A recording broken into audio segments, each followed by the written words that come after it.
Passamos a apresentar os 4 Evangelhos, Revelação da Revelação, Jean Baptiste Rustin. Narração, Paulo de Moraes.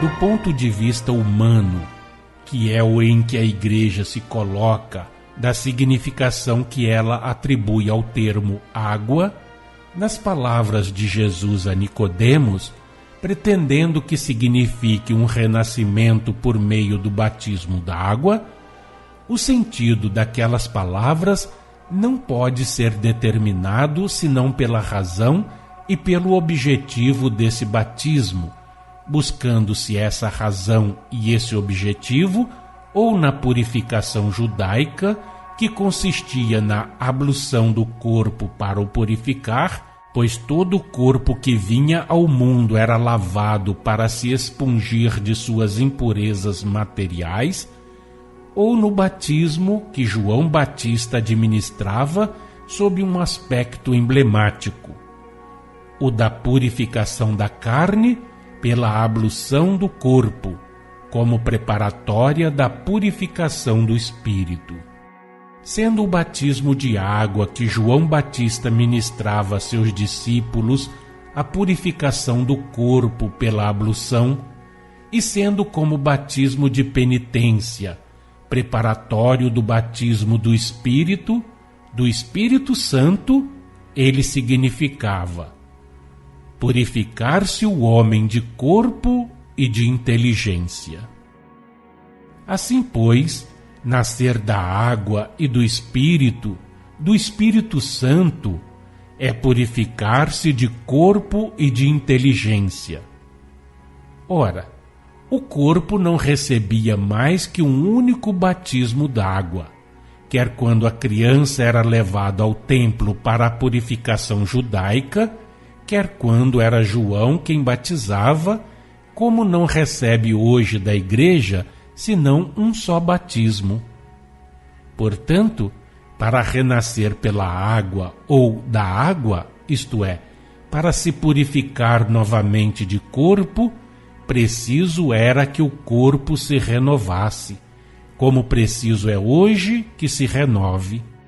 Quer dizer, era preciso que o Espírito tomasse, é preciso que tome um novo corpo para, de novo, receber aquele símbolo material de purificação. De sorte que, mesmo quando vos coloqueis no ponto de vista das traduções inexatas e no ponto de vista das palavras que a Igreja atribuiu a Jesus, o renascimento, a reencarnação para a ablução de um novo corpo se apresentam sempre como realidade e não como alegoria. Nessas condições, o batismo d'água lembrava e ainda lembra ao homem que renasce, que nasce de novo e o recebe, que ele recebeu um corpo novo, isento de impurezas, e que lhe cumpre preservá-lo de todas as máculas. É um vaso novo que foi lavado para que ficasse em estado de conter o espírito que nele se encerrou. Importa que esse espírito não fermente, a fim de não escorrer pelo vaso, deixando neste marcas que interessariam a sua própria pureza. O nascimento do homem não depende senão da carne. Repetimos. A matéria deriva da matéria e o batismo d'água apenas se destina a simbolizar a purificação dessa matéria, para lembrar ao homem que o corpo, nada sendo por si mesmo, nenhuma impureza traz proveniente da sua feitura. Privada do espírito, a carne é inerte, inconsciente, incapaz de um ato qualquer, portanto, de uma falta. Só o espírito anima essa matéria perecível.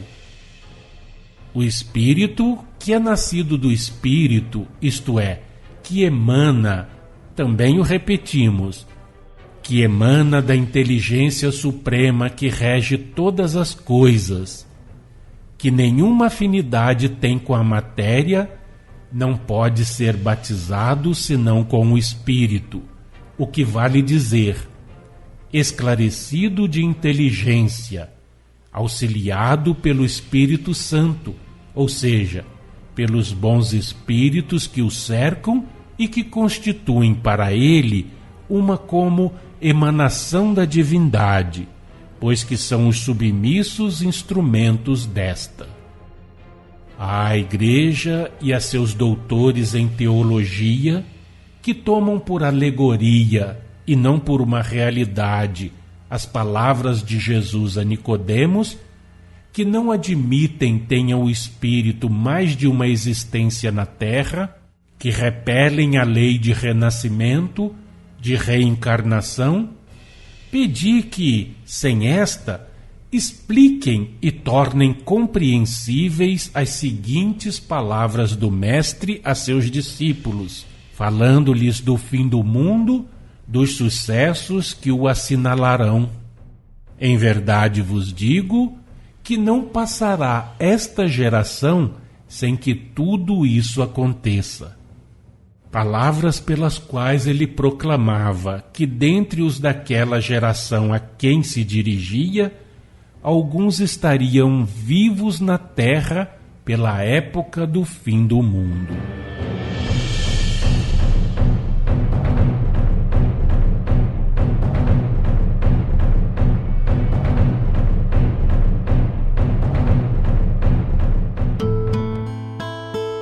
Acompanhe no próximo programa mais um trecho de Os Quatro Evangelhos, Revelação da Revelação, Jean Baptiste Rustin.